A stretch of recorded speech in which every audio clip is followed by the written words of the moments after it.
चलिए देखते हैं use of determinant in coordinate geometry. क्या है use of determinant in coordinate geometry? तो ये टॉपिक हमने एक बार देखा हुआ है, जब हमने कोऑर्डिनेट ज्योमेट्री पढ़ा हुआ है तो उसमें देखा हुआ है हमने। ठीक है, use of determinant in coordinate geometry, वहां पे हम ट्रायंगल बनाते थे ना वो डेल्टा के लिए।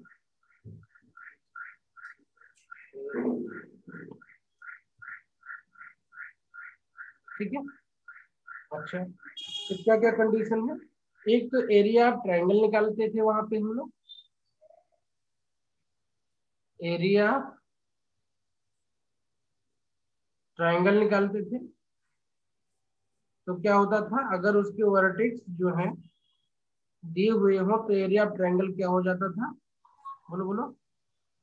सर अगर उसका सर वो तो कोऑर्डिनेट्स दिए होते थे, अगर तीनों उसके पॉइंट्स के तो हम निकालते थे। Area of A triangle, the coordinate of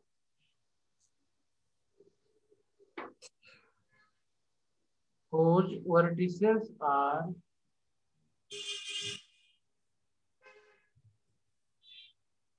x1 y1 x2 y2 and x3 y3, ये हो जाएगा आपका 1/2। Sir x1 y1 x2 y2 x3 y3 फिर x1 y1 नीचे सर 1 1। ठीक है, एक तो ये तरीका, दूसरा हमने स्क्वायर मेथड सीखा था वहां पे, है ना? उसमें हमें x1 y1 x2 y2 x3 y3 और से नीचे फिर वो x1 y1 लिख के फिर क्रॉस वाला करते थे। बिल्कुल ठीक है, तो कैलकुलेशन करने के लिए वो मेथड ज्यादा इजी है, बाकी जानने के लिए ये नोट कर लिया हमने। ठीक है, ओके। यस तो सर हम यस। ट्रायंगल का एरिया निकालने के लिए स्क्वायर मेथड यूज करेंगे। ठीक है, सेकेंड इसका एप्लीकेशन है concurrence of line condition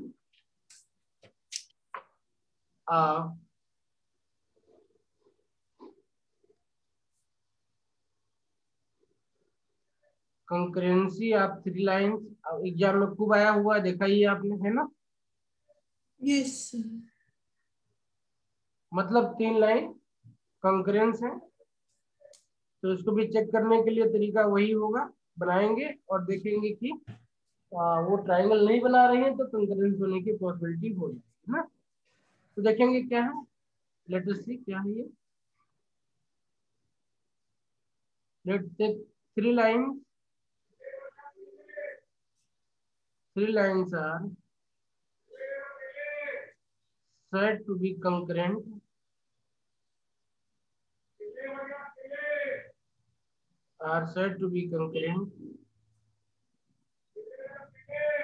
if they pass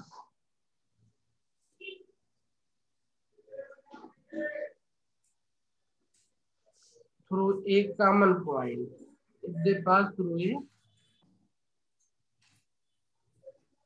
common point, है ना? ज्योमेट्री में L1 plus L2 plus L3 बना लेते थे ना। Yes sir. कभी भी दो लाइंस को L1 प्लस लेमडा L2 इस टाइप का लिख पाते थे हम, तो मानते थे वो एक ही पॉइंट से पास कर रही है ना? Family of lines. Family of line बनाते हैं। ठीक है, यस। यहाँ पे कैसे उसको डिवाइड करेंगे हम? ठीक है, point that is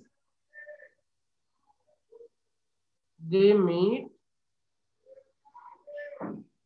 at a point, that is they meet at a point, let a1x b1y c1 equal to 0, a2x b2y c2 equal to 0, a3x b3y plus c3 equal to 0। ये तीन line है, L1 L2 L3। इसको करने के कई तरीके हैं। तरीका क्या है, हम जो है इन दोनों का इंटरसेक्शन पॉइंट निकाल लें, है ना, यस सर। और सर और तीसरे, और उससे इसको सेटिस्फाई करवा दें, ठीक है। Yes sir. और दूसरा क्या है, हम ऐसा कुछ बना पाए कि ये तीनों एक ही फैमिली से पास करें, फैमिली ऑफ लाइन को रिप्रेजेंट करें, ये प्रूव कर दें। और डिटरमिनेंट में करने के लिए सबसे इजी तरीका क्या है, इजी तरीका क्या है, यहाँ पे कुछ नहीं, एक डिटरमिनेंट सॉल्व कर लेना है आपको, ठीक है, और ये हो जाएंगे। तो these three lines be, let A1 A2 A3 be three lines, be three concurrent lines, be three concurrent lines, then A1 B1 C1, A2 B2 C2, A3 B3 C3 equal to 0, है ना, ठीक है। Yes ये determinant कहीं से हवा में उड़ के नहीं आई हुई है, ये वहीं से आएगी जब इसको सॉल्व करेंगे हम, ठीक है, यस तो वहीं से आएगी। लेकिन अब तो क्या है, हमें हम बीच के स्टेप से सॉल्व करने से बच जाएंगे इसमें, है ना। यस तो ध्यान रखेंगे, कई बार आपको ये इजी लगता है तो आपको जो है कोई एक्स इक्वल टू 0 लाइन दे दी गई, तो एक्स इक्वल टू 0 दे दी गई, तो इमिडिएटली आप दूसरे वाले का क्या कर सकते हैं, इंटरसेक्शन पॉइंट निकाल सकते हैं, है ना।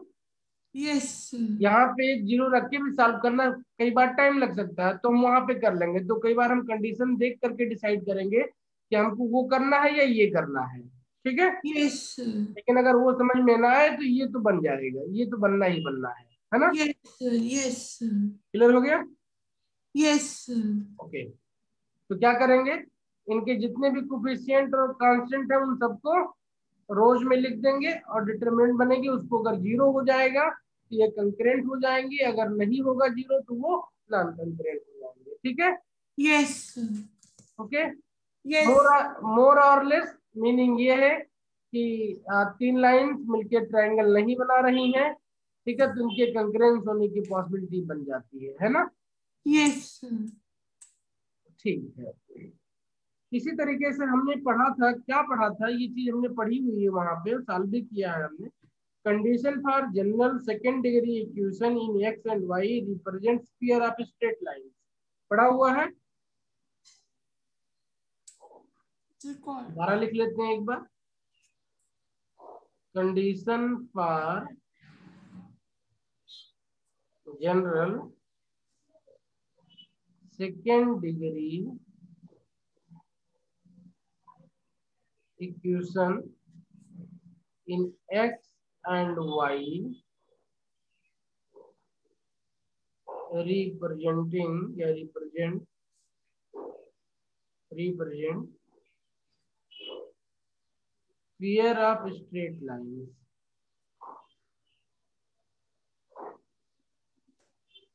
इसको डिटेल में हमने ज्योमेट्री में डिस्कस किया हुआ है, यहाँ पे लिखते हैं इक्वेशन। तो जनरल इक्वेशन क्या होता है इसका, इसका जनरल इक्वेशन होता है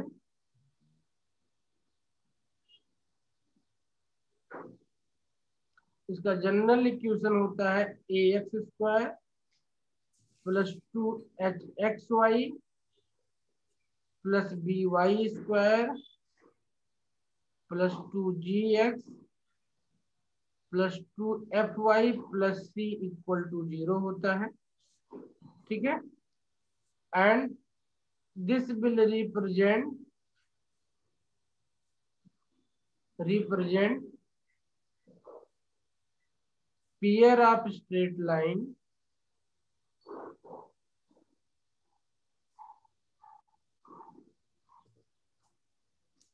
if determinant a h g,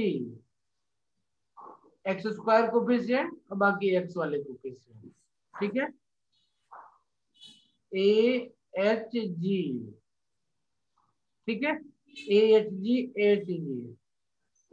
ठीक है, H B F, H Y के कोफिशिएंट में भी है, बी वाई के कोफिशिएंट में भी है, और वाई इसके कोफिशिएंट में भी है, जी एफ सी इक्वल टू 0।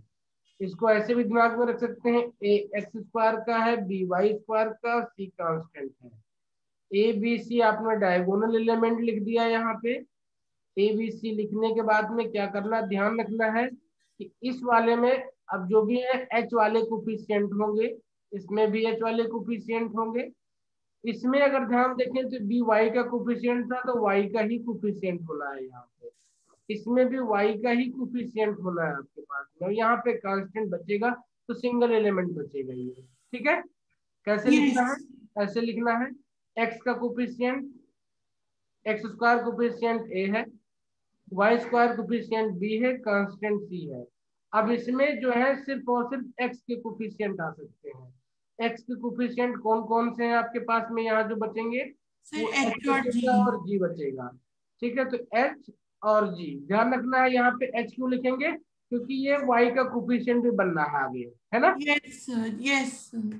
इसी तरीके से यहाँ पे कौन कौन से एलिमेंट बनेंगे, यहाँ पे भी वही एलिमेंट बचेंगे जो एच और एफ।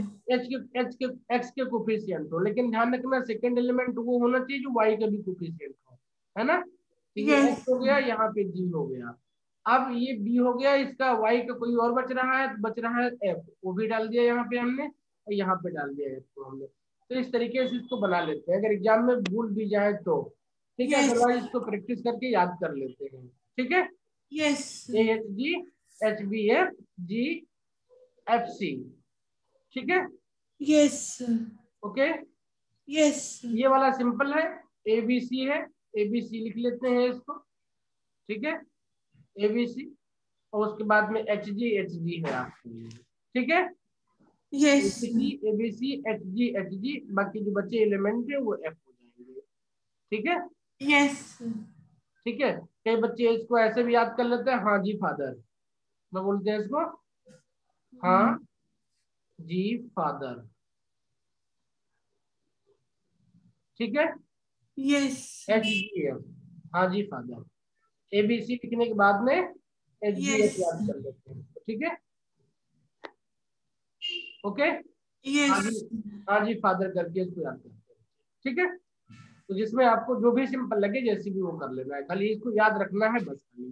ठीक है, अगर यस ये इक्वल टू 0 हो जाएगा तो ये equation pair of straight line को रिप्रेजेंट करेगा, अदरवाइज फिर आपकी कोनिक सेक्शन में चले जाएंगे।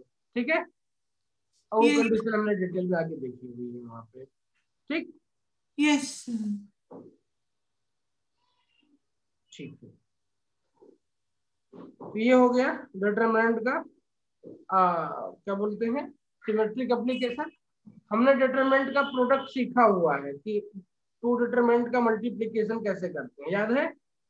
से मैट्रिक्स की तरह ही। बिल्कुल बिल्कुल, कि कॉलम उसका रो ले लेते हैं और उसके एलिमेंट बनाते जाते हैं। ठीक है, यस A1, चलिए एक बार क्या करते हैं इसको लिख लेते हैं। ठीक है, और देखते हैं कि इनमें क्या डिफरेंसेस हैं। प्रोडक्ट ऑफ मैट्रिक्स, इसमें क्या डिफरेंस होने वाला है। प्रोडक्ट ऑफ टू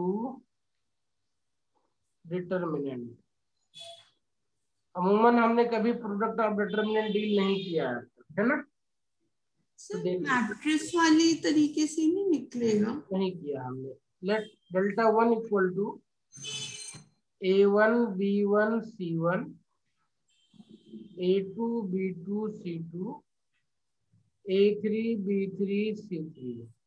ठीक है, and delta 2 equal to alpha 1 beta 1 gamma 1 alpha 2 beta 2 gamma 2 alpha 3 beta 3 gamma 3। Then delta 1 into delta 2 will be,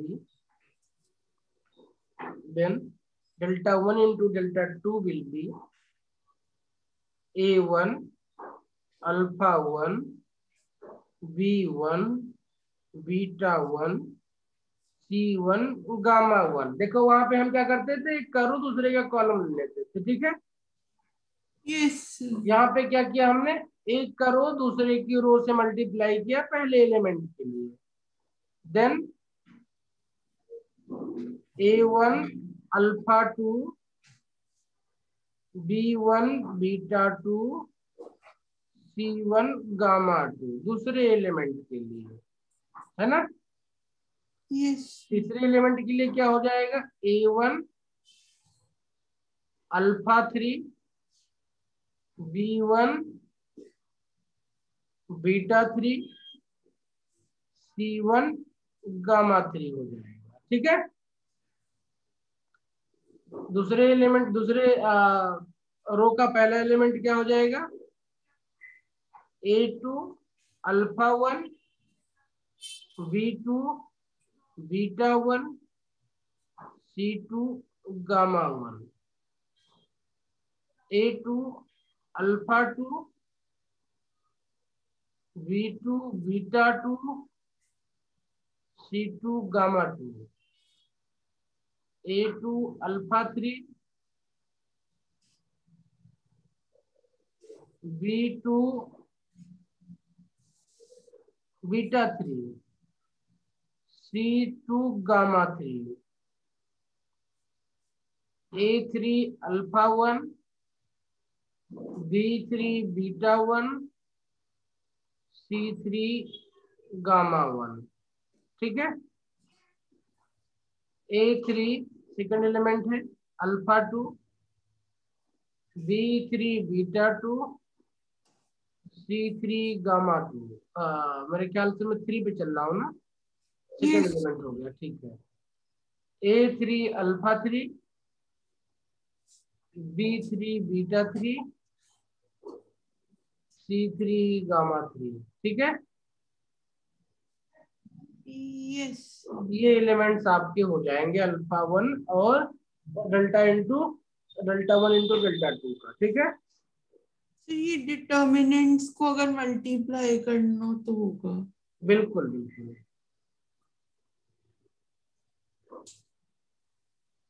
ये आप row by column, column by column जैसे भी चाहो उस तरीके से कर सकते हो यहाँ पे, ठीक है। Yes row by row, column by column, but अब चाहोगे तो उसको कॉलम बाय कॉलम भी कर सकते हो, ठीक है। बट यस बेहतर है कि कोई एक तरीका आप सीख लो, उसी को फॉलो करो, ठीक है। यस हाँ, अमूमन इसमें क्वेश्चन नहीं आता है, नहीं मिलेगा आपको, बहुत टफ करना है क्वेश्चन तो शायद दे इसको, अदरवाइज नहीं देता है, ठीक है। क्योंकि इसमें कोई ना कोई एलिमेंट कहीं मिस हो जाए तो मिस्टेक होने के चांसेस बहुत हो जाते हैं बच्चों के, ठीक है। यस हाँ, तो एग्जाम में भी इसको कई बार अवॉइड ही होता है ये, लेकिन जानना चाहिए हमें, ठीक है ना। नेक्स्ट टॉपिक है इसमें जो हमें जानना है, लिख लिया, yes differentiation of A determinant.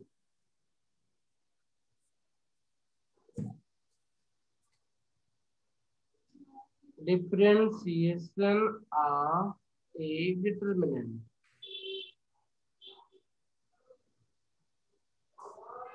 Differentiation of determinant बहुत इजी होता है। हमने पीछे देखा था, अभी एक फंक्शन के टर्म में पीछे देखा था कि डिफरेंशिएट करेंगे तो पूरा पूरा डिफरेंशिएट हो जाएगा, डिपेंड ऑन कि कॉलम वाइज या रो वाइज जो भी कर रहे हैं उस तरीके से वो हो जाएगा, ठीक है। लिख लेते हैं इसको, let delta X be a determinant, okay, delta X be a determinant of order 2, okay. Yes if we write delta X as C1 C2, है ना, C1 C2 where C1 and C2 denote the first and second column, है ना, yes first and second column, then delta x will be C1 dash C2, ध्यान रखना कई बार sign हमसे, C1 dash C2 plus C1 C2 dash, multiplication में differentiation नहीं होता, जैसे फर्स्ट टर्म सेकेंड, फर्स्ट का differentiation second term plus second का डिफरेंशिएशन फर्स्ट टर्म, याद है चेन रूल? यस यस, ये बिल्कुल वही है, ठीक है। तो पहले फर्स्ट कॉलम का डिफरेंशिएशन तो नॉर्मल और फिर C2 मल्टीप्लाई करके अभी क्या करेंगे, इसको करेंगे जब तो समझ में आ जाएगा, ठीक है। यस, C1 का कर लेंगे, C2 आपका ऐसे ही रह जाएगा, फिर तो C1 को कर ऐसे लेंगे रख के C2 कर लूं। ठीक है। अब एक एग्जांपल करेंगे तो चीजें और ये समझ में आ जाएंगी। इसी तरीके से similarly if delta x is like this, r1 r2, then delta dash x कितना हो जाएगा बेटा, ये बन जाएगा आपका ऐसे, then r1 dash r2 plus r1 r2 dash बन जाएगा, ठीक है, okay. R1 dash R2 plus R1 into R2 dash, yes बेहद इजी होता, बस आपको खाली ये याद हो कैसे करना तो हो जाएगा। इस पे एक एग्जांपल करना जरूरी है क्योंकि पहले कभी कुछ इसमें किया नहीं हम लोगों ने, ठीक है ना। Yes, let delta X equal to sine X E log x 1 by x provided x is greater than 0, then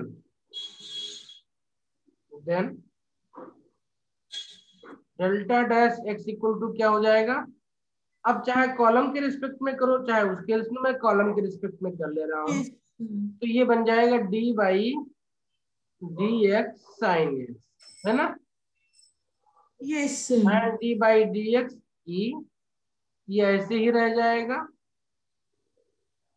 plus ये ऐसे ही रह जाएगा, तो ये बन जाएगा d by d x log x, D by d x 1 by x, ठीक है।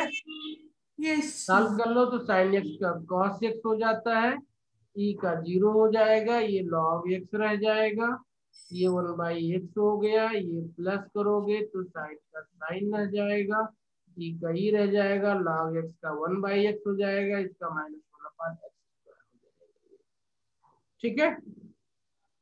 yes ये आपका आंसर हो गया, आप चाहे तो इनको दोनों को साथ में जोड़ करके लिख दें चाहे, ठीक है। yes कॉन्सेप्ट समझ में आ गया। yes इसी तरीके से अगर 3 होंगे तो क्या करेंगे इसको, सर अगर 3 हुए तो फिर से तीसरा कॉलम अलग से करेंगे, एक और ऐड हो जाएगा इसमें। बिल्कुल, तो एक बार एक कॉलम 2 बचे रहेंगे, फिर दूसरा कॉलम 1 और 3 बचे रहेंगे, फिर तीसरा कॉलम 1 और 2 बचेंगे, ठीक है। यस ठीक है, समझ में आ गया ना। यस चाहो तो नोट कर लो इसको ऐसे, late delta x is C1 C2 C3, then delta dash x will be C1 dash C2 C3 plus C1 C2 dash C3 plus C1 C2 C3 dash, ठीक है।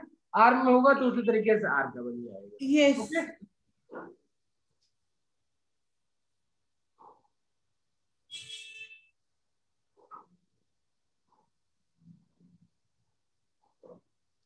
अच्छा, अब देखते हैं यहाँ पे एक छोटा सा कोई सिचुएशन और बनाते हैं कि अगर इसमें से कोई एक ही रो या कॉलम जो है वो आपका एक्स का फंक्शन कंसिस्ट करती है, बाकी सारा कांस्टेंट है, तो क्या होगा। ठीक है, वो जीरो हो जाएगा अगर मतलब इसी तरह कांस्टेंट वाले फॉर्म। को नहीं, नोट कर लो, इसको हमने पीछे देखा था, फिर भी एक बार लिख लेते हैं। इफ यहाँ पे C1 C2 C3 सारे x के फंक्शन थे, ठीक है, if yes only one row or column, क्योंकि डिफरेंशिएशन हमेशा x के फंक्शन का ही होगा ना, consist functions of x and other rows or columns are constant. Example, delta x equal to, ये हमने केस किया हुआ था, पीछे दिखाया था ना, yes f1x f2x f3x a b c या a1 a2 a3 b1 b2 b3, then delta dash x will be, सिर्फ इतना ही होगा, है ना,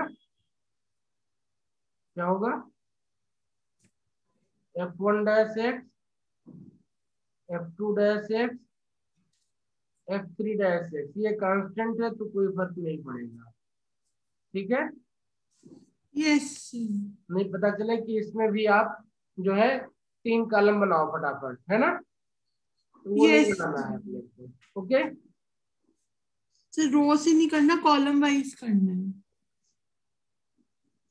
नहीं देखो ये क्या किया गया है, इसमें R1 का ही डिफरेंशिएशन हुआ है ना इसमें खाली, अच्छा ओ सर सिर्फ R1 का किया, आर सर R2 R3 तो जीरो जीरो ही हो जाएंगे। हाँ तो उसको डिफरेंशिएट नहीं करना है आपको, ठीक है, कांस्टेंट को डिफरेंशिएट नहीं करेंगे, सर करेंगे ही नहीं, सर वो जीरो आ जाएगा बिल्कुल, इसलिए। तो क्या करेंगे, सिर्फ हम सिर्फ उसी का डिफरेंशिएशन, जैसे यहाँ पे देख रहे हैं ना C1 C2 C3 कर दे रहे थे, यहाँ पे C1 यस C2 C3 सब x के फंक्शन है, ठीक है, सर अगर उसको करेंगे भी तो वो पूरी एक रो या कॉलम जीरो जीरो आ जाएगी, तो वो वैसे ही जीरो हो जाएगा। हाँ ठीक है, यस ओके, चलिए आगे बढ़े। Yes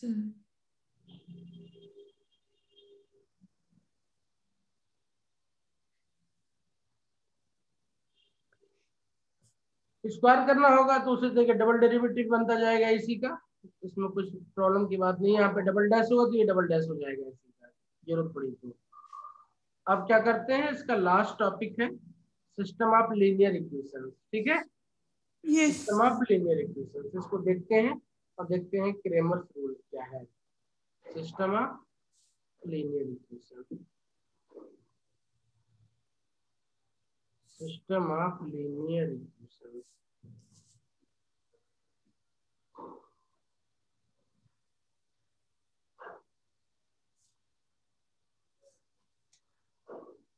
system of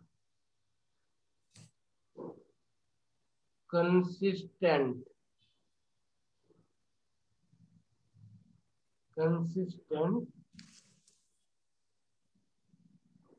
linear equation, favourite topic है जी मेंस और एडवांस दोनों का, ठीक है, लेंथी कैलकुलेशन होता है, टाइम टेकिंग होता है, इसलिए फेवरेट है, तो अगर आपका कैलकुलेशन स्पीड फास्ट है, न्यूमरोलॉजी बहुत अच्छी है, फटाफट करोगे इसको, ठीक है, क्या यस है इसमें समझ लेते हैं, system of consistent linear equation, A system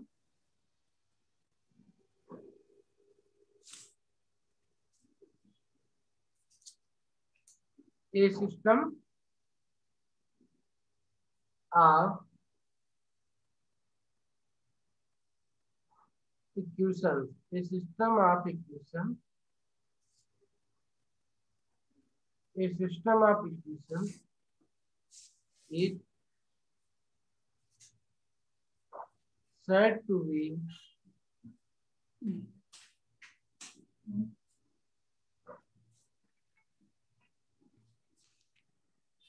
is said to be consistent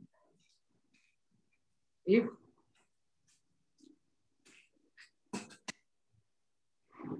it has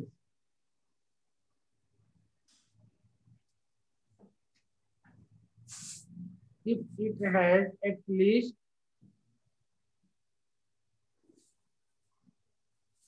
one solution. ठीक है,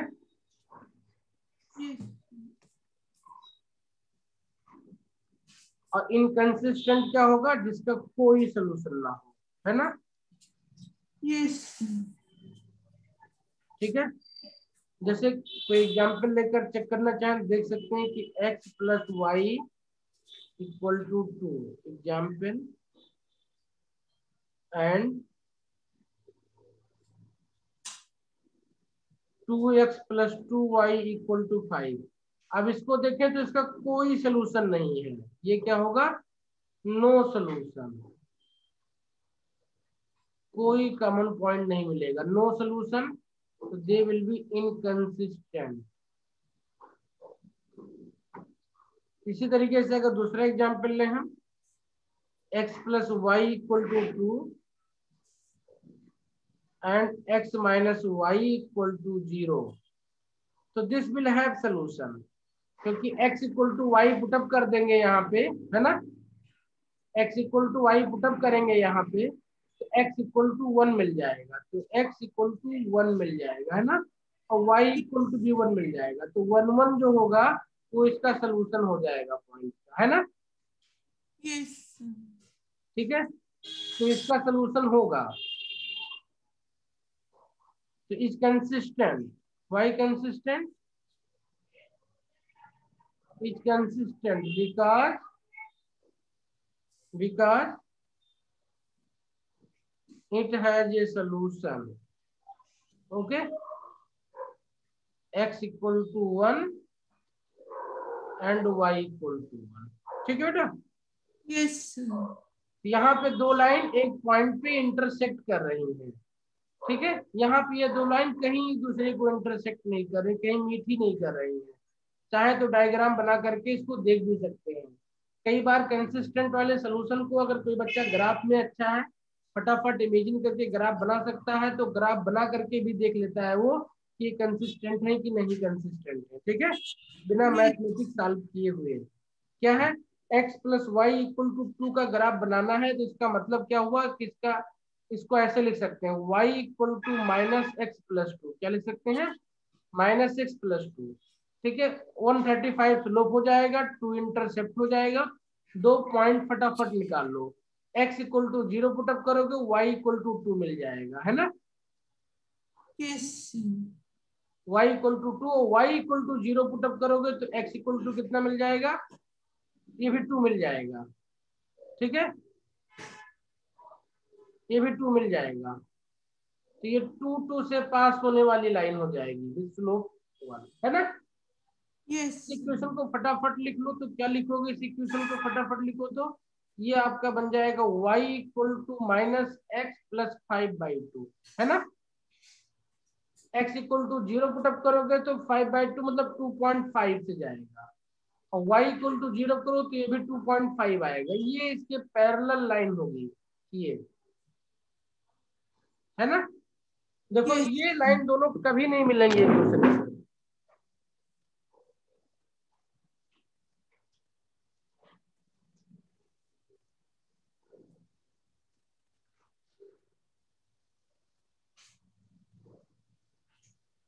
यस, तो सर कोई सोल्यूशन ही नहीं मिलेगा। ठीक है, कोई सोल्यूशन नहीं होगा।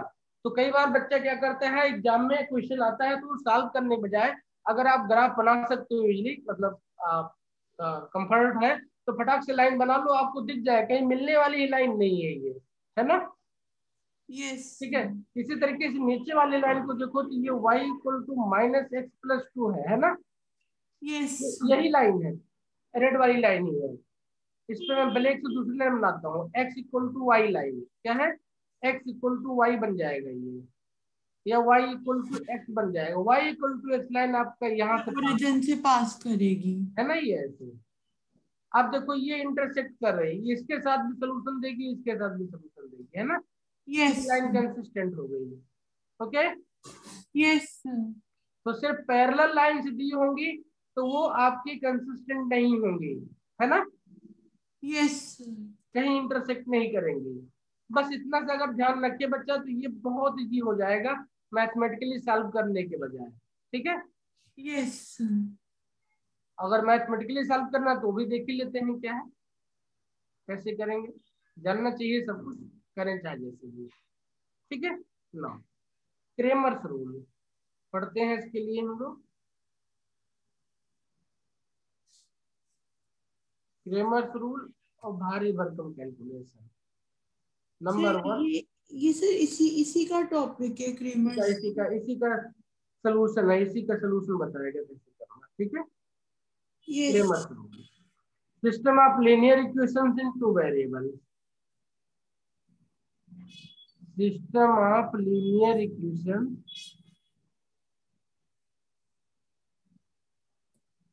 System of linear equations in two variables.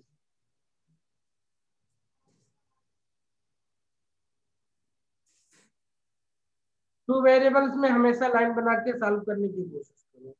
जब थ्री वेरिएबल हो जाएगा तब आपको क्रेमर्स रूल करना ही करना पड़ेगा। ठीक है, यस तो टू तक तो कम से कम लाइन बना के ही करेंगे हम लोग। ठीक है, एग्जाम में लेट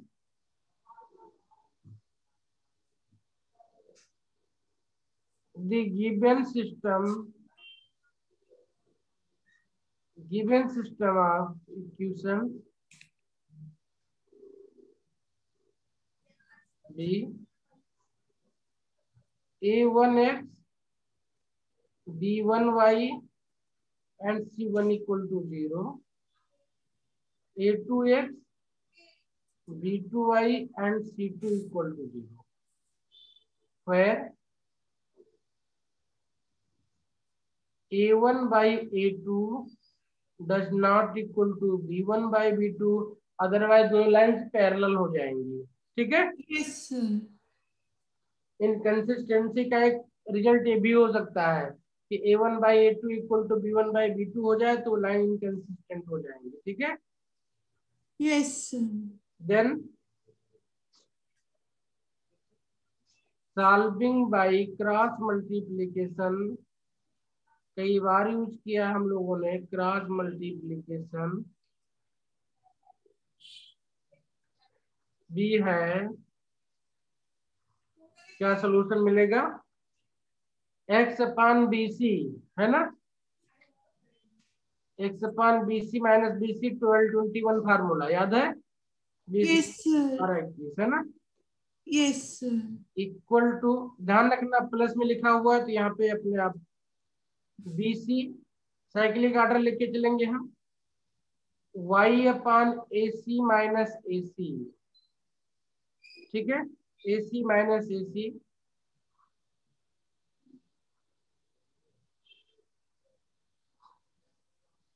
ए सी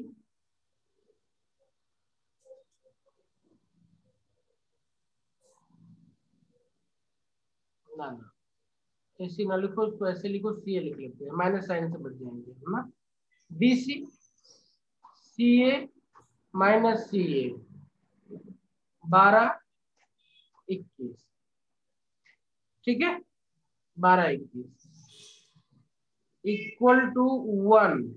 अब देखो साइक्लिक में चले हम तो बी सी सी ए, और सी ए के बाद नंबर किसका आएगा, ए बी का आएगा, है ना, 12 21।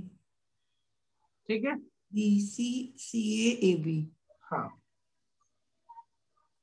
यस ठीक है,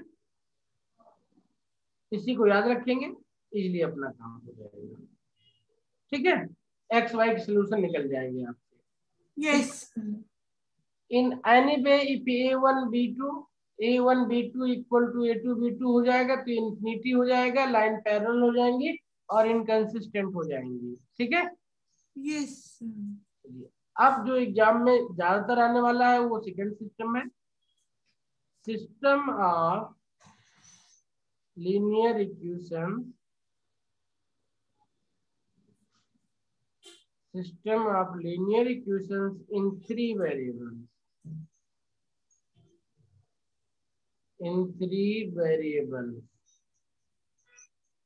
ठीक है. Let the given equation, a given system of linear equation, that the given system of linear equation in three variables.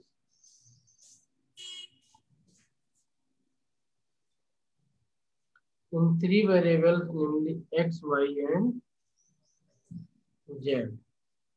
B a1x, b1y, c1z equal to d1, a2x, b2y, c2z equal to d2, a3x, b3y, c3z equal to d3.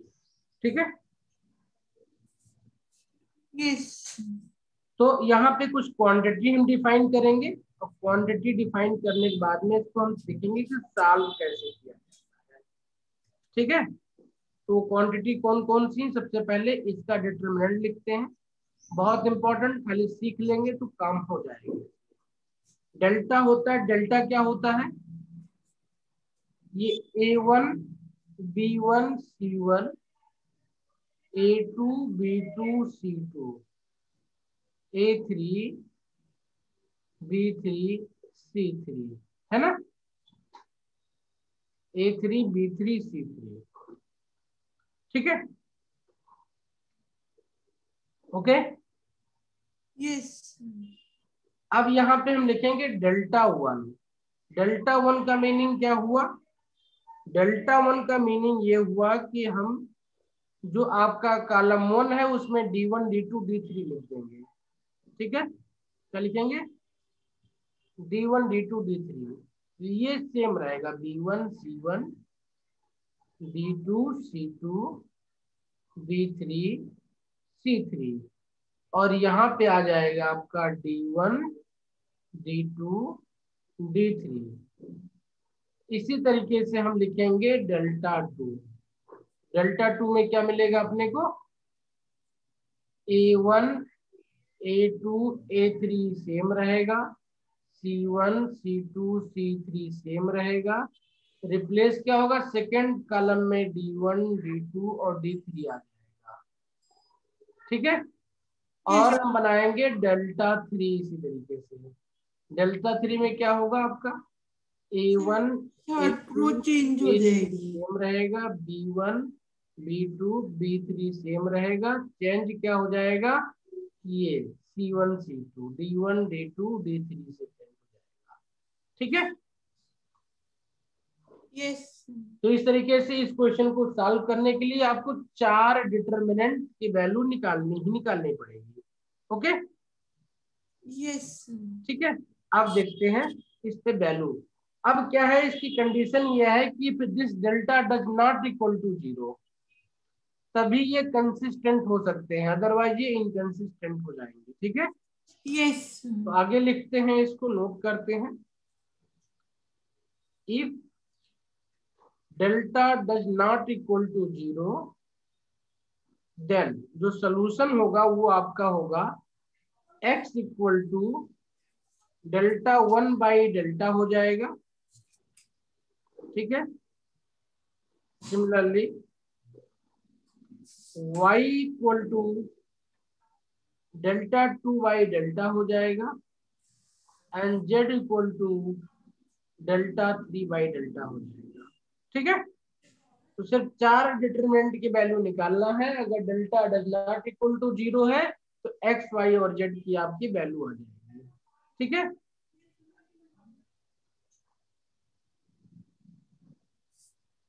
ठीक है. And this rule is called Cramer's rule. क्या बोलते हैं इसको. Cramer's rule. ठीक है.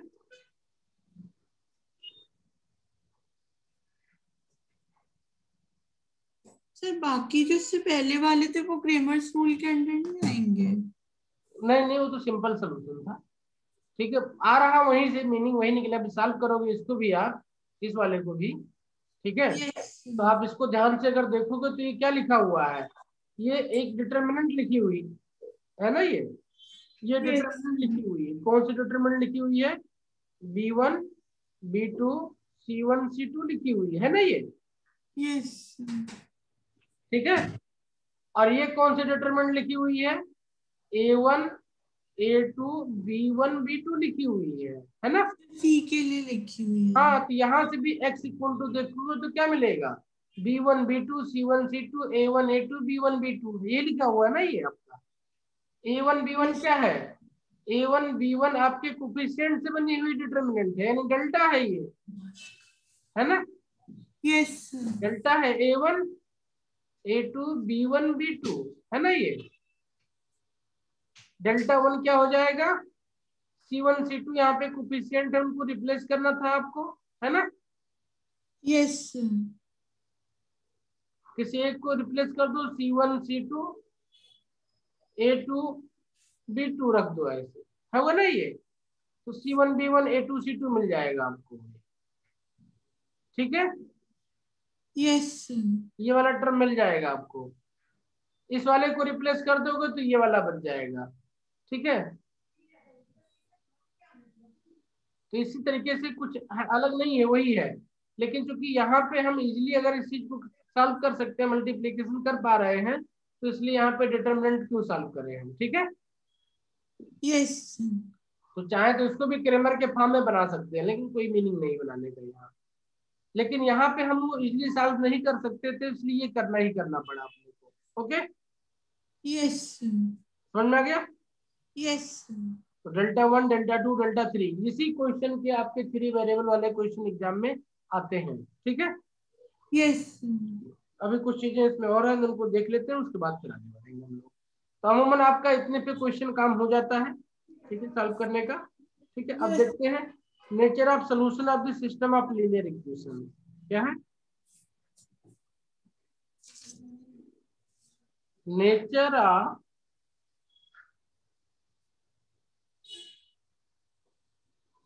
solution of system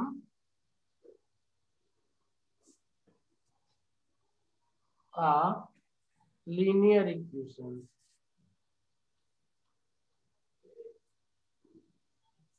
Let the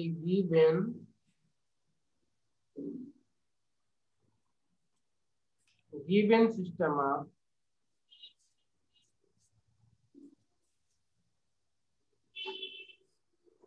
let the given system of linear equation be a1x b1y c1z equal to d1, a2x b2y c2z equal to d2, a3x b3y c3z equal to d3। ठीक है ना, there are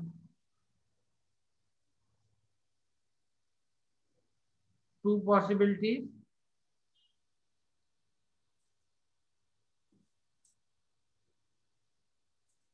Case 1 when delta does not equal to 0।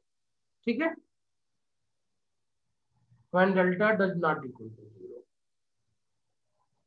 in this case you will have x1 equal to delta 1 by delta, y equal to delta 2 by delta, and z equal to delta 3 by delta solution। okay, yes. and system of equation will have a unique solution। ठीक है, yes. hence लिख सकते हैं चाहे तो, hence unique value of x, y and z will be obtained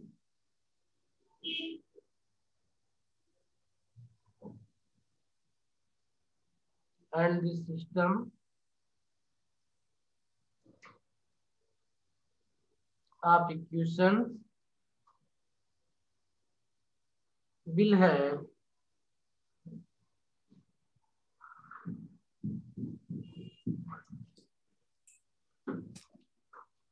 unique solution. ठीक है, sir ये पहले ऊपर वाला ही केस जो हमने पढ़ा था इससे पहले। बिल्कुल। सेकंड केस, वो मैं लिख रही थी लास्ट की लाइन।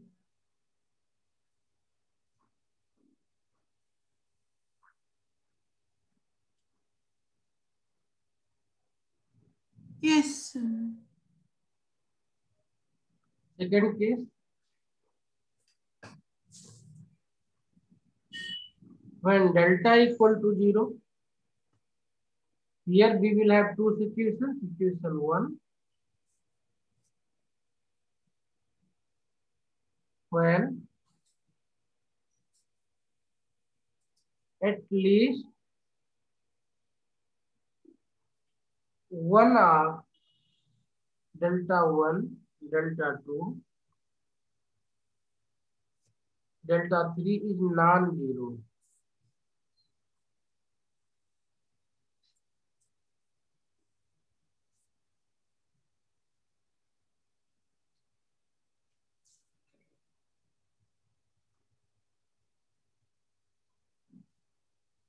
ठीक है, यस अब इसमें तीन छोटे छोटे केस बनेंगे ध्यान रखने के लिए। when delta 1 does not equal to 0, this implies no value for x। ठीक है, no value for x is possible। क्यों नहीं पॉसिबल है? क्योंकि डेल्टा 1 बाई डेल्टा डेल्टा 0 था हमारा, इंफिनिटी हो जाएगा ना ये। यस तो ये no value of x is possible. Second, when delta 2 does not equal to 0, this implies no value for y is possible, है ना। Yes third, when delta 3 does not equal to 0, no value for z is possible। ठीक है, ध्यान रखना इस case में y equal to 0 and z equal to 0 possible हो सकते हैं, है ना। यस ठीक है, ये सिर्फ x y, इस केस में देखें तो x equal to 0 and y z equal to 0 possible हो सकते हैं, है ना। इस केस में देखें तो x equal to 0 and y equal to 0 possible हो सकते हैं, है ना। क्लियर? सर बाकी वाले y इक्वल टू 0 और z इक्वल टू 0, क्योंकि अगर आपका डेल्टा 2 डेल्टा 3 0 है तो 0 बाई 0 0 रह जाएगा ना। यस ओके, यस इसी तरीके से डेल्टा 1 डेल्टा 2 दोनों डज नॉट इक्वल टू 0 हो तो सिर्फ z इक्वल टू 0 उसका सोल्यूशन हो जाएगा, है ना। यस तो इसी तरीके से इन सारे केस को हम चाहे तो लिख सकते हैं। Delta 1 does not equal to 0, delta 2 does not equal to 0, then z equal to 0 possible हो जाएगा, है ना। Delta 1 does not equal to 0, delta 3 does not equal to 0, then y equal to 0 possible हो जाएगा, है ना। Delta 2 does not equal to 0, delta 3 does not equal to 0, y equal to 0 possible हो सकता है ना। यस कई बार क्वेश्चन उल्टा सीधा करके किसी भी तरीके से पूछा सकता है, ठीक है। तो कुल मिला के आपको 4 डिटरमिनेंट सॉल्व करनी है इस क्वेश्चन के 4 नंबर के लिए। अगर आपने 4 डिटरमिनेंट सॉल्व कर लिया तो आपको 4 नंबर पक्के मिलने हैं, है ना। नाउ यस लास्ट केस क्या है इसका, केस 2 का ए। सिचुएशन बी क्या है इसका, सिचुएशन बी है इसका when delta 1 delta 2 delta 3 all are 0, है ना। when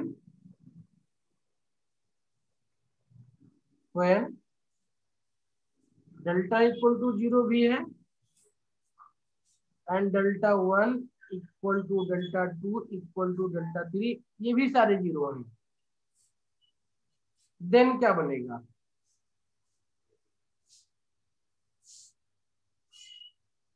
सर डेल्टा 0 है और 3 से इन्फिनिटी आएगा इसका आंसर। नहीं नहीं, हाँ, ऑल वैल्यूज के लिए हो जाएगा ये, ठीक है। Yes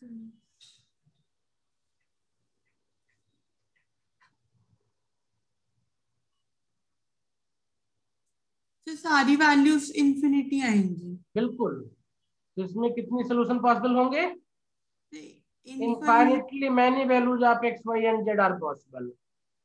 yes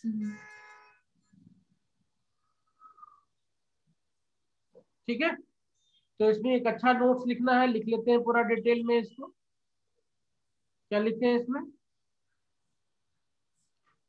system of equations will be consistent, क्या होगा इसमें, then system of equation, then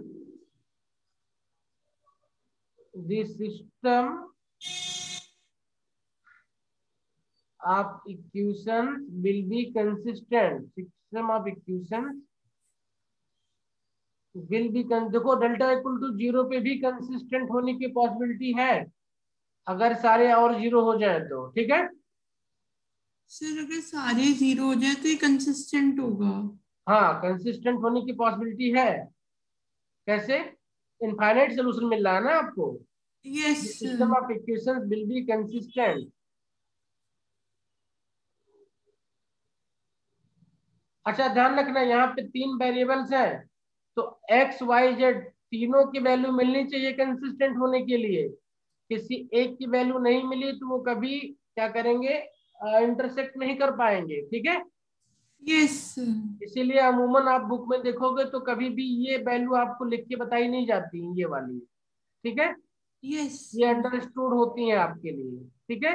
ये चीजें बस सिर्फ उतना लिख करके इसको छोड़ दिया जाता है कि ताकि आप इनकंसिस्टेंट के लिए इतना फाइंड आउट कर लो और डायरेक्टली बता दो कि जो सिस्टम है वो इनकंसिस्टेंट हो गया, ठीक है। यस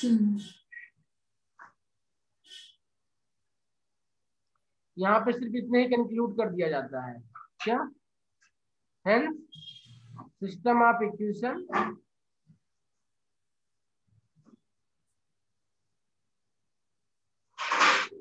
विल बी इनकंसिस्टेंट, है ना।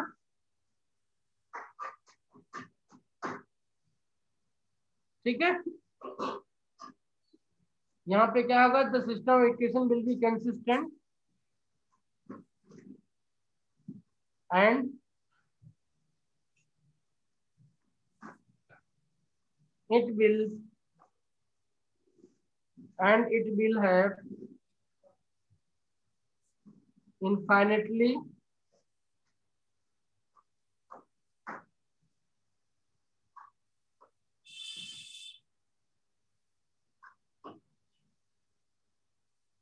many solutions। इसमें ध्यान रखना है, इसमें से कोई किसी 2 की वैल्यू ही इंडिपेंडेंट हो सकती है, थर्ड की वैल्यू डिपेंडेंट हो जाएगी, यस तो चाहो तो इसको भी नोट कर लो, infinitely many solution, नो, क्योंकि a1x b2y c1z equal to आपको d1 दिया हुआ है, तो इसमें से केवल 2 ही होंगे, only 2 of x, y and z will be independent,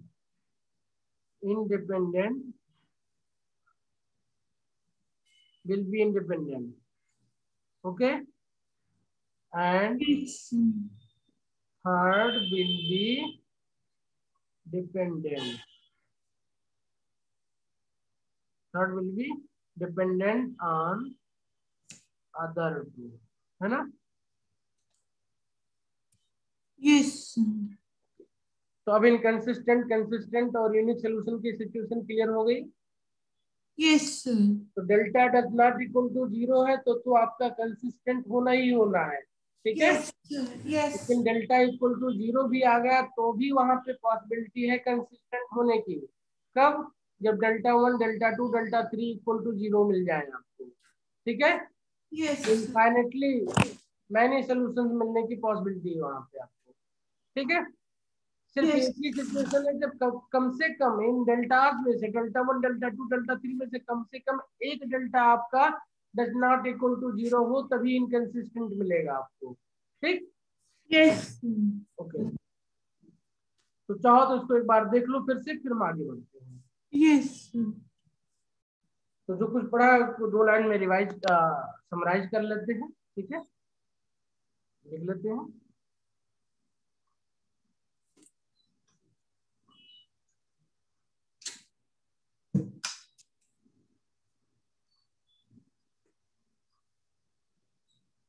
If delta does not equal to 0, then given system of equations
ठीक है।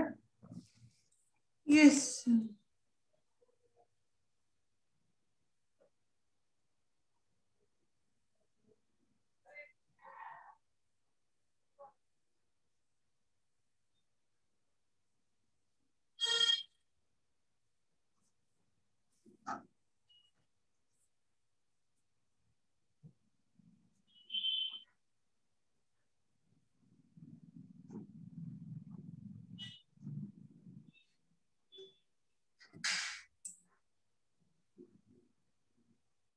ठीक है।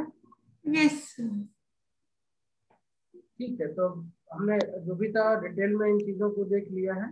ठीक है, यस तो इसमें बहुत ज्यादा परेशान होने की अब नहीं है, क्योंकि इसी को फॉलो करेंगे। अगर इसमें ज्यादा कुछ और सीखेंगे तो फिर ज्यादा समस्या आएगी हमारे लिए। ठीक है, क्योंकि हम यस होमोजीनियस इक्वेशंस अगर डी को जीरो कर देते हैं तो उसको सॉल्व करने के लिए भी हम ये कर सकते हैं। देखो क्या करेंगे फिर हम, चलो लिख ही लेते हैं।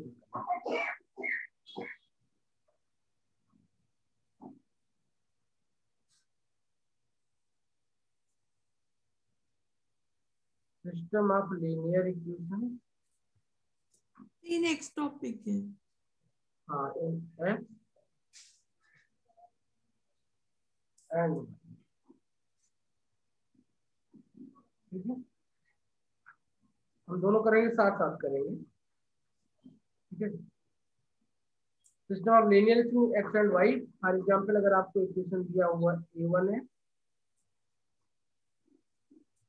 b1y plus c1 equal to 0, a2x b2y plus c2 equal to 0, तो इसको हमने सॉल्व किया था और सॉल्व करते हुए हमने क्या निकाला था इसका कि x की वैल्यू क्या हो जाएगी, b1 c1 b2 c2, ये था ना। यस y की वैल्यू क्या थी, से a1 A1 सर c1 बता C1 a2 c2, यहाँ पे माइनस साइन लगा दिया।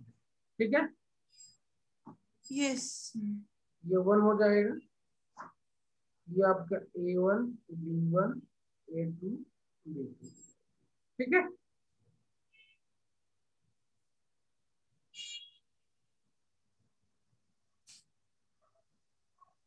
और इसको सॉल्व करेंगे तो सॉल्व करने पे आपको कंडीशन ये मिल जाएगी, a1 b1 c1 a2 b2 c2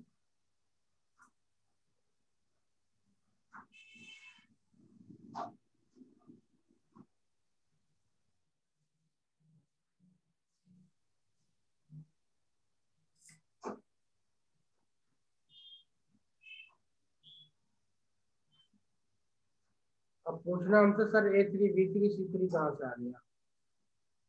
ठीक है, यस तो यहाँ से आएगा कि values of x and y will satisfy the third equation with, अच्छा थर्ड इक्वेशन दिखाई देगी आपने,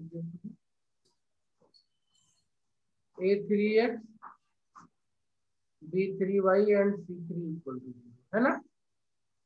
देखो ये क्या था, ये x की वैल्यू आएगी, ये y की वैल्यू आएगी, और x y की वैल्यू आप जब थर्ड इक्वेशन में पुटअप कर दोगे, ठीक है, तो उसको सॉल्व करने पे जो कंडीशन बनेगा वो यही कंडीशन बन जाए। कैसे, देखो ध्यान से, यहाँ पे रखोगे तो क्या बनेगा, ये आपका देखो a3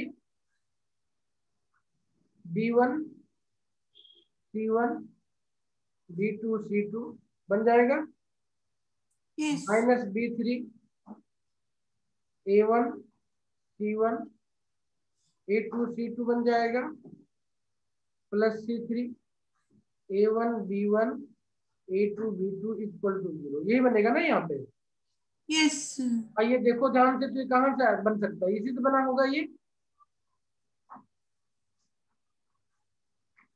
ठीक है, यस तो ये वही मीनिंग हो गई जब हम लोग कहते थे कि दो इक्वेशन को सॉल्व करके x और y की वैल्यू निकाल लेना है और उसको थर्ड में पुटअप करके सेटिस्फाई करवा देना है, तो भी ये जो है आपकी क्या हो जाएंगी, कंसिस्टेंट हो जाएंगे। ठीक है, यस सर। ओके। तो यानी कि अगर हम डायरेक्टली दिया है इसको A1 B1 C1 A2 B2 C2 ये इक्वल टू 0 पुटअप कर दें। ध्यान रखना पीछे वाले केस में D1 D2 D3 था हमारे पास, AYZ था, XYZ था वहां पे, है ना, yes sir, yes sir. 3 variables में था। तब डेल्टा इक्वल टू 0 में भी कंसिस्टेंट का ऑप्शन निकल गया था, तो कंफ्यूज नहीं होना है। ठीक है, यस। यहाँ पे आप डायरेक्टली इतना करके या डायरेक्टली ये वैल्यू निकाल करके आप बता सकते हो कि आपका इक्वेशन कंसिस्टेंट होगा और यूनिक सोल्यूशन होगा उसका। ठीक है, yes. This is the required condition.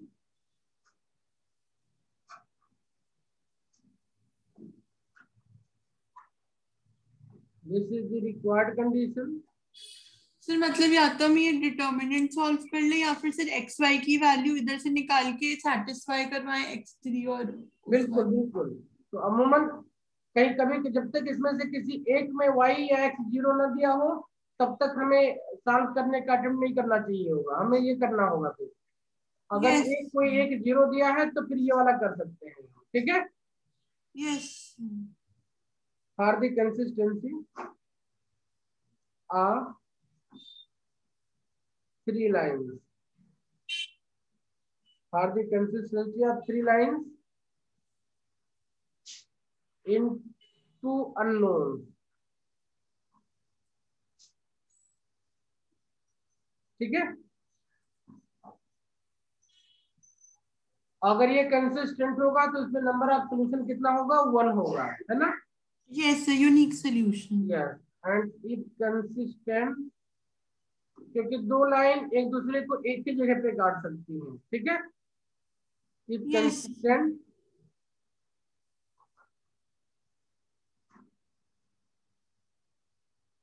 then you will have a unique solution। तो ये consistency of 3 lines in 2 variables है। यस, 2 वेरिएबल्स, ध्यान रखना 2 अननोन्स है।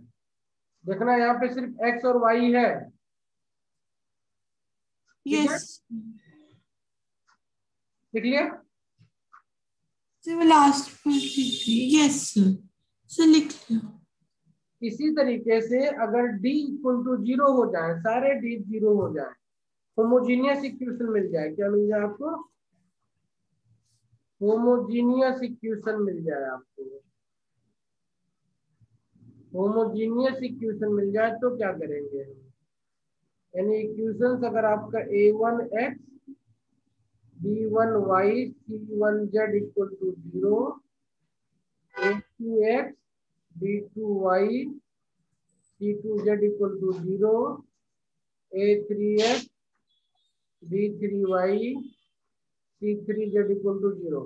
तो ध्यान रखना पिछला वाला केस डेल्टा 1 डेल्टा 2 डेल्टा 3 सब 0 हो जाएंगे इसके, है ना, यस सर। सब 0 हो जाएंगे। डेल्टा 1 डेल्टा 2 डेल्टा 3 0 हो जाएंगे। तो x equal to 0 y equal to 0 z equal to 0, कम से कम इसका एक सोल्यूशन तो हो जाएगा, है ना। यस। तो x equal to 0, y equal to 0 and z equal to 0, है ना, is a solution of this system। This solution is called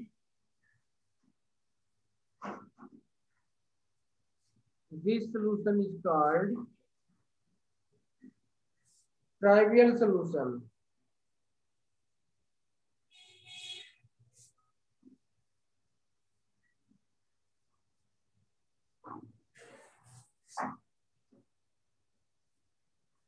And any other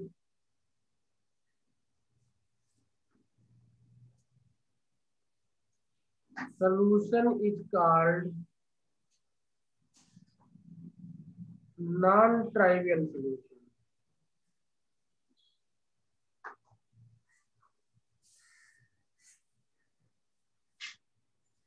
अब इसके पास कोई नॉन ट्राइवियल सोल्यूशन होगा कि नहीं होगा, उसके लिए कंडीशन क्या होगी, उसके लिए कंडीशन होगी if delta equal to 0 then this will have no non-trivial solution. Okay,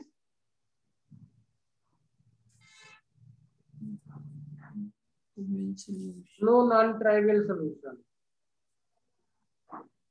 And if delta does not equal to 0 then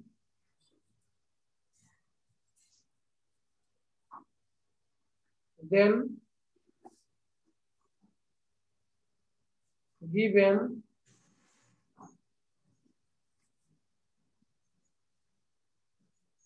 एक मिनट मैं उल्टा हो गया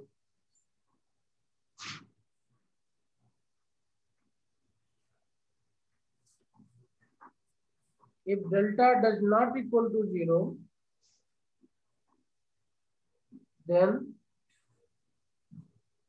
given equation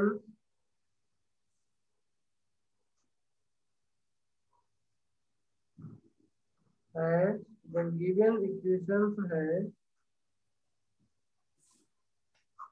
only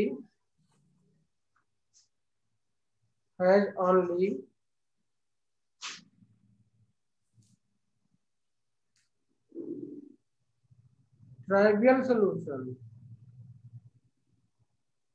ठीक है, x equal to 0, y equal to 0, z equal to 0, single solution होगा इसका. ठीक है, if delta does not equal to 0, क्योंकि डेल्टा 1, डेल्टा 2, डेल्टा 3 ऑलरेडी 0 हो जाएंगे, है ना. Yes.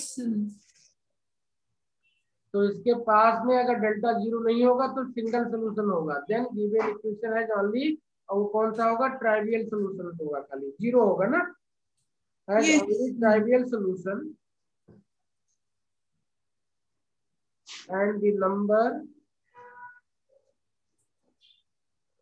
of solutions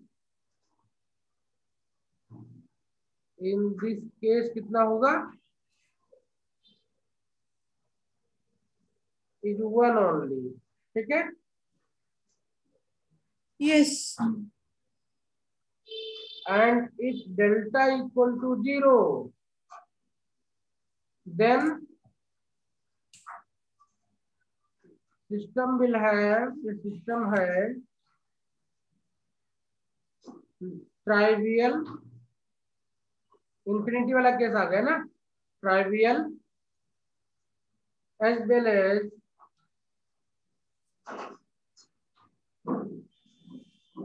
non-trivial solution.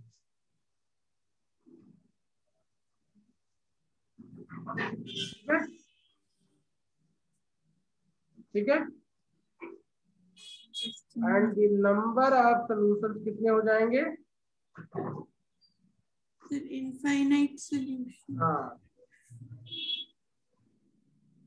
Number of solution are infinite. ठीक है. यस. ओके. यस. तो क्वेश्चन समझ में आ गए तो एक क्वेश्चन बनाओ, करके देखो जरा. Solve by Cramer's rule. Solve by Cramer's rule.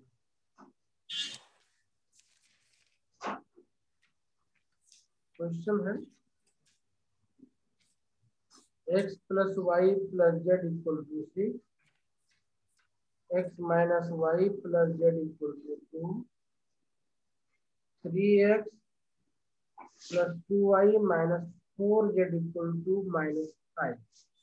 Cramer rule बनाना, delta, delta 1, delta 2, delta 3, delta 4 निकालो.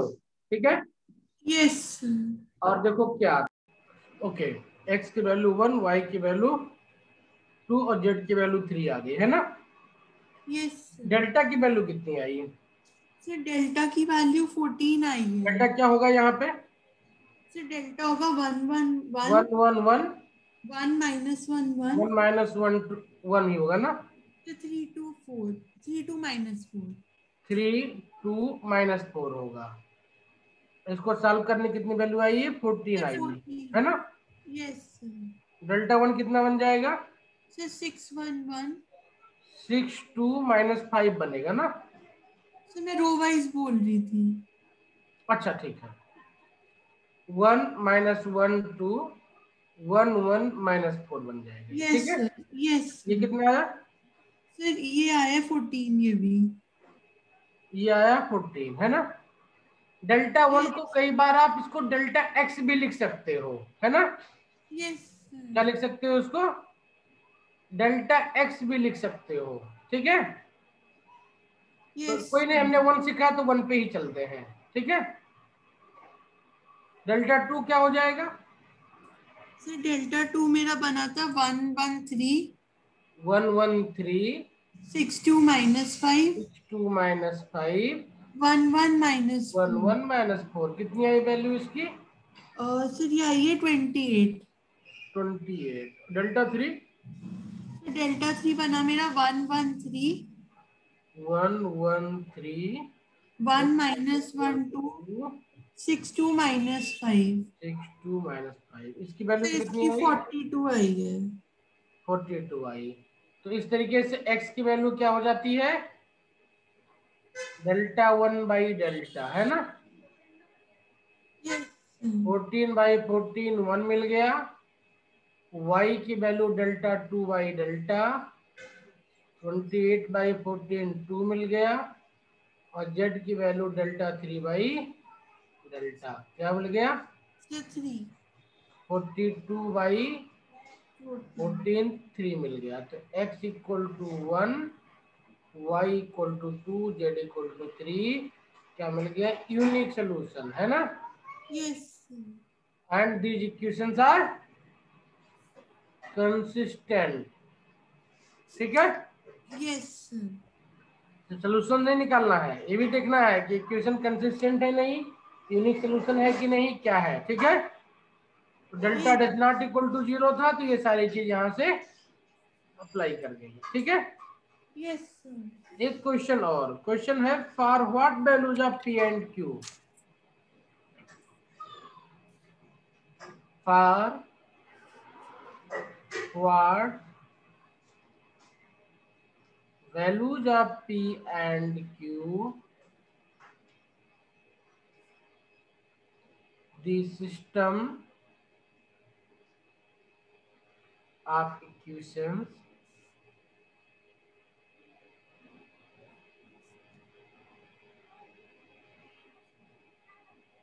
2x plus py plus 6z equal to 8, x plus 2y plus qz equal to 5, x plus y plus 3z 3z है ये equal to 4 has number 1 no solution, number 2 a unique solution,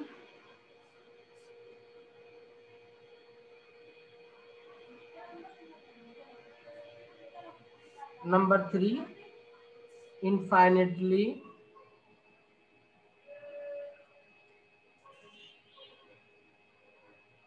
many solutions।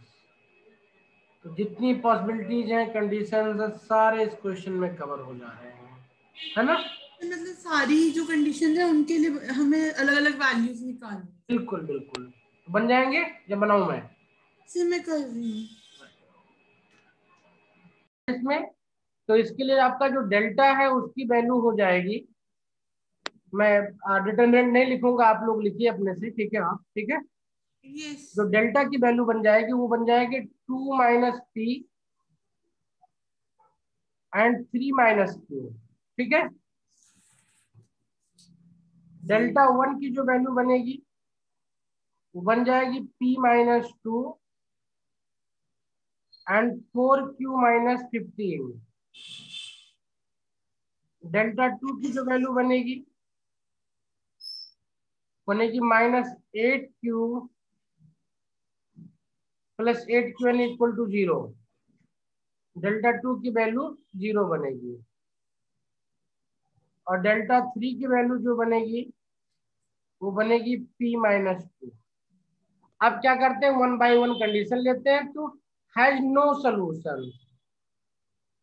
No solution के लिए जरूरी क्या है कि delta equal to 0 हो और डेल्टा 1, डेल्टा 2, डेल्टा 3 में से एटलीस्ट कोई एक नॉन जीरो हो। तो डेल्टा 2 ऑलरेडी 0 हो चुका है, डेल्टा 1 एंड डेल्टा 3 आपको चेक करना है। तो डेल्टा 3 को अगर नॉन जीरो कर दोगे तो p does not equal to 2 हो जाएगा, है ना। सर वो मेरे को एक पूछना था, जैसे मेरा जो डेल्टा आ रहा था वो ऐसे आ रहा था 6 minus 2q minus 3p plus pq।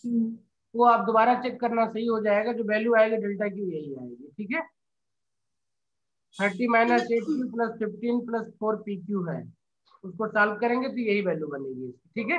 ये इसे ब्रैकेट की फॉर्म में कैसे लिखेंगे, ऐसे मतलब सर बेटा अगर आपका इक्वेशन है तो उसमें कॉमन लेके बना सकते हो इसको। आप इसको मल्टीप्लाई करो तो क्या बन जाएगा, 6 बन जाएगा, -2q बन जाएगा, -3p बन जाएगा, प्लस pq बन जाएगा। ये तो बना। Yes sir. इसी टाइप का इक्वेशन होगा, उसको बना लेना ब्रैकेट में आपको इस तरीके से, ठीक है। यस तो यानी if p does not equal to 0 तो delta 3 does not equal to 0 हो जाएगा और डेल्टा 1 भी डज नॉट इक्वल टू 0 हो जाएगा q के किसी भी एलिमेंट के लिए, ठीक है। तो नो सोल्यूशन की कंडीशन क्या हो जाएगी आपकी, नो सोल्यूशन की कंडीशन हो जाएगी p does not equal to 2 and q equal to 3। क्योंकि अगर q इक्वल टू 3 हो जाएगा तो डेल्टा आपका 0 बन जाएगा, है ना। डेल्टा 0 होना चाहिए। डेल्टा 0 होने के लिए या तो p इक्वल टू 2 हो या q इक्वल टू 3 हो। डेल्टा 0 बनने की कंडीशन ये होगी, है ना। डेल्टा को 0 बनाने के लिए सर या तो p2 हो या q3 हो। हाँ, या तो p2 हो या q3 हो, है ना। पर सर हमने तो निकाला p should not be equal to 2। आप मुझे लग रहा है अभी कंसंट्रेट नहीं कर पा रहे हो, कंसंट्रेट करो। डेल्टा इक्वल टू 0 ये आपकी फर्स्ट कंडीशन है, कब, जब आपको नो सोल्यूशन चाहिए। यस सर, नो सोल्यूशन के लिए कंडीशन है। इसको अगर आप 0 के इक्वल पुटअप करोगे तो क्या कंडीशन बनेगा, आइदर 2 इक्वल टू p मिल जाए, r3 इक्वल टू q मिल जाए, है ना। Yes sir. अब इसके साथ में दूसरी कंडीशन क्या होनी चाहिए, डेल्टा 1, डेल्टा 2, डेल्टा 3 में से कोई एक ऐसा होना चाहिए जो नॉन जीरो हो। Yes sir. तो देखो डेल्टा 3 में अगर नॉन जीरो करें तो p इक्वल टू 2 पे 0 बन जाएगा, p इक्वल टू 2 पे ये भी 0 बन जाएगा, ये भी 0 बन जाएगा, है ना। Yes sir. यस अगर सर। p को डज नॉट इक्वल टू 0 कर दें तो डेल्टा 3 कम से कम हमारा नॉन जीरो हो जाएगा, q कुछ भी हो, है ना। Yes sir. Yes sir. तो नो सोल्यूशन की condition p does not equal to 2 and q equal to 3 बन जाएगा। Yes sir. Infinitely many solution को चेक करते हैं अब। तो इनफाइनेटली मैन्यू सोल्यूशन के लिए भी डेल्टा इक्वल टू 0 होना चाहिए, है ना। Yes sir. Yes delta sir. Equal to 0 होना चाहिए, यानी डेल्टा इक्वल टू 0 यानी p equal to 2 and q equal to 2 होना चाहिए, कंडीशन 1। कंडीशन 2 क्या है, डेल्टा 1 भी 0 होना चाहिए, डेल्टा 2 भी डेल्टा 2 0, भी डेल्टा 0। 3 भी 0। तो अगर p इक्वल टू 2 कर दे हम तो डेल्टा 3 भी 0, 1 भी 0 हो जाएगा, है ना। Yes sir. इनफाइनेटली मैनी के लिए हम क्या कर दें, p इक्वल टू 2 कर दें, तो खाली p इक्वल टू 2 कर देने भर से ये भी 0, ये भी 0, सब 0। और q एलिमेंट r, q की कुछ भी वैल्यू ले ले हम, वो अफेक्ट नहीं करेगा इसको, है ना। Yes sir. तो p equal to 2 and q element r, q की कोई वैल्यू हो तो ये इनफाइनेटली मैनी सोल्यूशन देगा। सेकेंड कंडीशन है यूनिक सोल्यूशन। तो यूनिक सोल्यूशन के लिए जरूरी है कि delta does not equal to 0 हो, है ना। Yes yes delta does not equal to 0 मतलब p does not equal to 2 and q does not equal to 3। तो सेकंड वाले के लिए कंडीशन हो जाएगी p does not equal to 2 and q does not equal to 3। ठीक है। Yes इसमें थर्ड वाला इंपॉर्टेंट है क्योंकि q की वैल्यू r हो सकती है, ये बात ध्यान रखना है। नहीं बच्चा यहाँ पे p equal to 2 and q equal to 3 लिख के चला आता है। ठीक है। तो q यस की वैल्यू पे ये डिपेंड नहीं कर रहा है, q की वैल्यू कुछ भी हो जाए, डेल्टा 1 डेल्टा 3 और डेल्टा 0 रहे, क्योंकि इसमें p का फैक्टर है ना। यस इस बात को ध्यान रखना चाहिए। ठीक है, यस समझ में आ गया। यस अब कहो तो मैं डेल्टा की वैल्यू निकाल के दिखा दूं। नहीं सर, मेरे को बस मतलब वो कॉमन लेना समझ नहीं डेल्टा आया। इक्वल टू क्या था, तो 2 1 1 p 2 p 6 1 1 2 1 q 3, यही है ना। यस एक्सपेंड कर दो, 2 हो जाएगा, 3 इंटू 6 माइनस क्यू हो जाएगा, ये माइनस पी हो जाएगा, 3 माइनस क्यू हो जाएगा, ये प्लस 6 हो जाएगा, 1 माइनस 2 हो जाएगा, है ना। यस 1 माइनस 2 माइनस 1 हो जाएगा, ये सॉल्व कर लो इसको। ये कितना हो जाएगा, यहाँ पे 12 हो जाएगा, minus 2q minus 3p plus q minus 6 हो जाएगा, है ना। Yes sir. और सिंप्लीफाई कर लो इसको, ये प्लस 6 6 यहाँ आ जाएगा, ठीक है। यस माइनस 2q यहाँ हो जाएगा, और ये आपका 3p प्लस pq हो जाएगा, ठीक है। यस इसको साथ में ले लो और 3 कॉमन ले लो, ले लिया। सर 6 और 3 को साथ में हाँ 3 कॉमन ले लो तो 2 माइनस पी हो जाएगा ये। और ये क्या बचेगा, इसमें से क्यू कॉमन ले लो, सेकंड वाले टर्म को लेकर के क्या करो, क्यू कॉमन ले लो, तो क्या बचेगा, 2 माइनस पी बचेगा, है ना। यस क्यू कॉमन ले लो तो क्या बचेगा, 2 माइनस पी बचेगा। यस माइनस क्यू कॉमन ले लें, यहाँ से क्या ले लें, माइनस क्यू कॉमन ले लें, यस तो 2 माइनस क्यू बचेगा, है ना। अब 2 माइनस पी कॉमन ले लो इसमें से, तो क्या बचेगा, 2 माइनस पी कॉमन ले लो तो 3 माइनस क्यू बचेगा, ये ठीक है। यस ये चीज आ गई, यस कैलकुलेशन करोगे ढंग से तो सारी चीजें आ जाएंगी, ठीक है।